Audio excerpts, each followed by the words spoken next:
Hey guys, in this video I will show you how to send Hamster Kombat from Tonkeeper wallet to Binance. Alright, so let's begin with the video. First, open your Tonkeeper wallet, scroll down a bit, then tap on Hamster.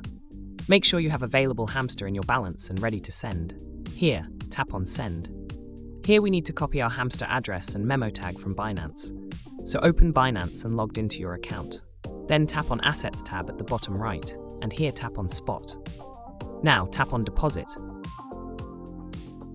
Then search for Hamster. Tap on the first result. Select Open Network for the network.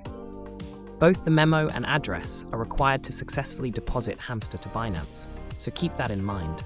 Now tap on OK. Now copy the Hamster address, then return to Tonkeeper. Tap on Paste to insert the Hamster address from Binance. Here, you can see it is saying, you must include the note from the exchange for the transfer. Without it, your funds may be lost. Now return to Binance and copy the memo. Then return to Tonkeeper. Then paste the memo here. Then tap on Continue to proceed. Here you can enter your preferred amount of Hamster. Then tap on Continue to proceed. After that, tap on Confirm and Send. Then enter your passcode if prompted. And done. So that's basically how you can send Hamster Kombat from Tonkeeper wallet to Binance. So that's all for this video. Consider subscribing if you find it helpful, and I'll catch you in the next one. Thanks.